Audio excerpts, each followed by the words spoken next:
Kuya Keith, may pamilya ka. Pati kaibigan. Pero siya wala kahit isa. Si Mark na naman na iniisip mo. Mapantayan mo siya?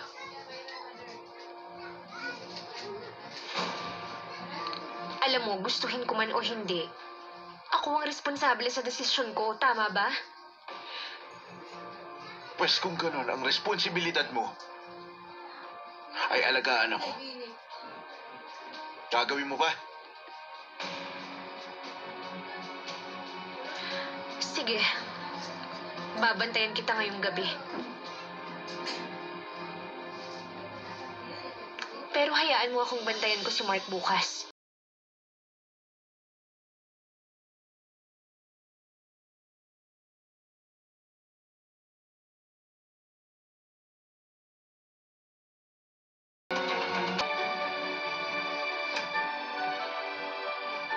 Babantayan kita ngayong gabi.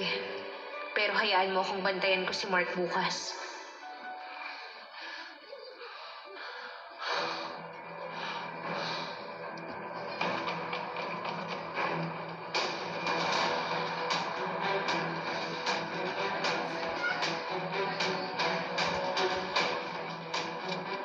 Sinong hinahanap mo?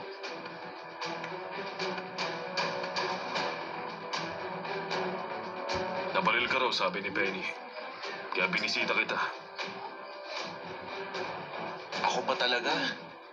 O si Penny? Gusto ko kayong makita.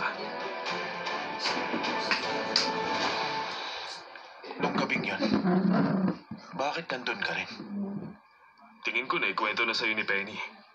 Oo, nakwento na nga niya. At hindi ako naniniwala. Ayaw mo sa akin. Kaya ayaw mong maniwala. Alam mo bang dahilan kung bakit ka nabaril? Meron ka bang kaaway? Wala akong kaaway. Pero iba na ang usapan kapag may gustong umaway sa akin. Tingin ko kasi meron kang nakabangga. Mabuti na nag-iingat. Alam mo, sa tingin ko, baka nato ng isang asong may galit sa akin. At hindi ako takot. Nasa loob ba si Penny? Layuan mo na si Penny. At bakit ko naman gagawin yun? May gusto ako sa kanya. Naniniwala ako na gusto kong puntahan ni Penny. Kung wala lang pumipigil sa kanya.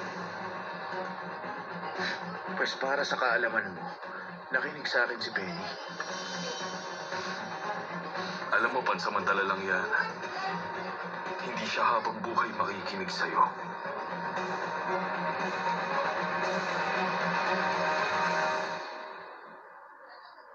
Maghahanap ako ng ebidensya. Aalamin ko kung sinong pumaris sa akin. Hahanapin ko ang kumidnap kay Penny. Naniniwala akong tama ang suspecha ko. Huwag mo kalimutang balitaan ako. Alam mo naman, nabaril din ako.